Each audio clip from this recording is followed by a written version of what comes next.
Rahma from the UK. Assalamu alaikum. Alaikum salam wa rahmatullah. Assalamu alaikum. Oh, this is Rahma from the UK. Okay, that sounded better. So yes, Rahma, what can I do for you?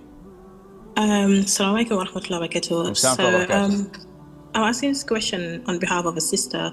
So she currently lives in the UK on her own and is sincerely trying to seek Allah's pleasure. So she used to live in another country with her mom and a stepfather, but the stepdad is a very manipulative person.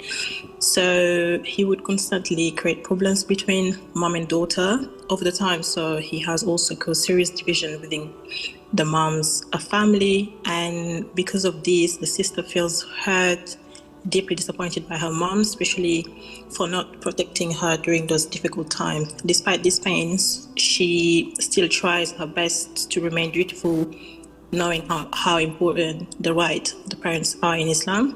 So recently her mom just called and asked if she could travel alone to come and babysit her younger siblings. And so the mother can travel for business purposes. But the sister gently explained to her mom that she couldn't right now, as she has started a new job and is under financial pressure due to a lot of debt. So since then, the mother has cut off contact with the sister, and she's really depressed. So she tries many ways to reach out to her mom by calling her and messaging, but the mom is not responding. What would you advise?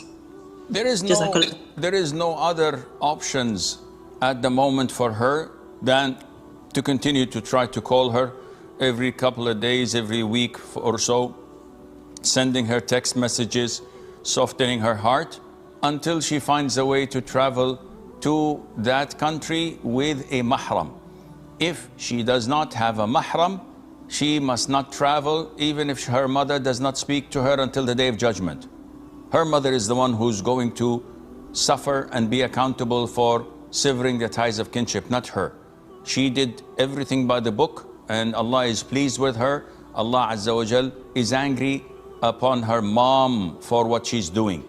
So as we stand, there is nothing for her to do other than what she's doing until she finds a legitimate halal way to travel to that country with a mahram, and then try to fix things with her mom if it's possible. And if not, then her mom is the one who's going to be accountable and not her.